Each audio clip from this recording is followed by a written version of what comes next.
public the fact that there are war crimes occurring or crimes against humanity or serious crimes, and that they asked the public to do something 4 times, and one of those times is Burma. And they did this in July 2007, and nobody did anything. But there's a whole standard the Red Cross follows before they will come public, and that is that they have personally observed crimes against humanity or war crimes or genocide. So it's very definitive. And there must be action taken to hold persons accountable or to do what you can do to end the commission of crimes. And we all know they're ongoing, especially with the ethnic women and perhaps chemical warfare, and certainly, civilians attacked. And there's a duty for accountability, and the only avenue right now for Burma is the Security Council. The Security Council is the only legal body in the world that can deliver any justice to the people of Burma in their lifetime.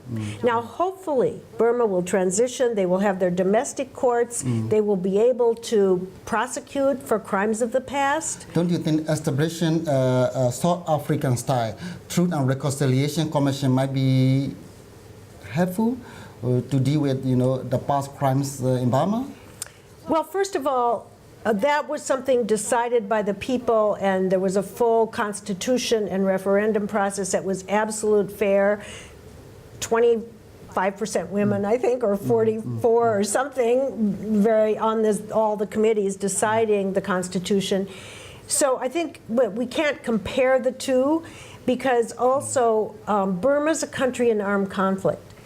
South Africa was never considered a country in armed conflict. It never was under the Geneva Conventions.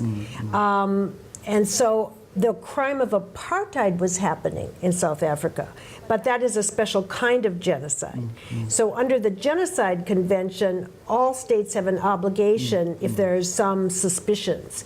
So I think the situations are very different, and we're not talking about a post-conflict situation. Given the willingness of current government to cooperate with international players, don't you think there will be any area, your institution or international organization, cooperating with the Burmese government, will come up with some positive result, at least to prevent further crimes? Don't you think there will be any chance for this? Yes, I do.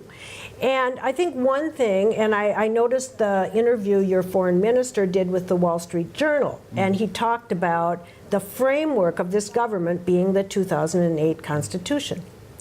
Well, I teach constitutional law, and the Burmese Constitution is not like any in the world. The military is outside of the sovereign state.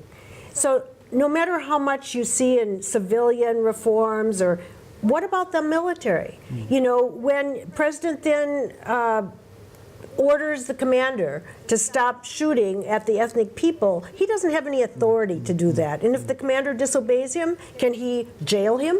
No. So, I mean, that's really kind of, people shouldn't get the impression he has any authority to say anything.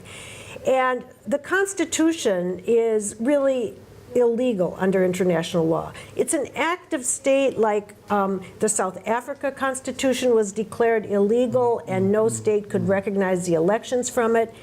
When Israel... even though you may describe this Burmese constitution as illegal or prima facie under international law, whatever, but it is there. There has been election, there has been government. Even Aung San Suu Kyi is preparing to contest election under this constitution. So how do you describe this reality? Well, I mean, look, under the apartheid constitution, there were some blacks willing to run in the Bantu territories. That didn't mean actions can't make something valid under international law.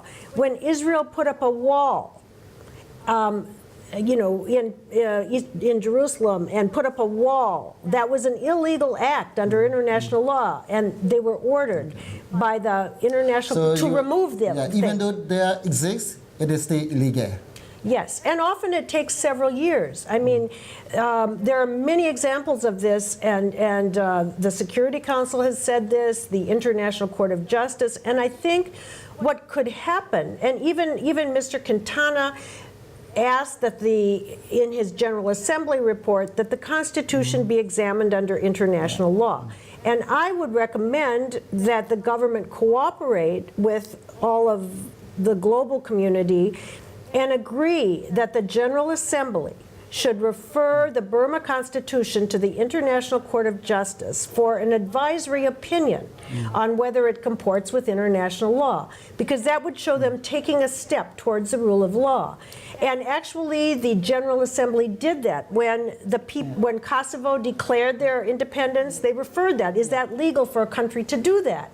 So it's a quick process, and it's asking for an opinion, not from me on international law, but from the International Court of Justice. And I think that's a step we can all agree on. Thank you very much. The time is up. Thank you. Thank you.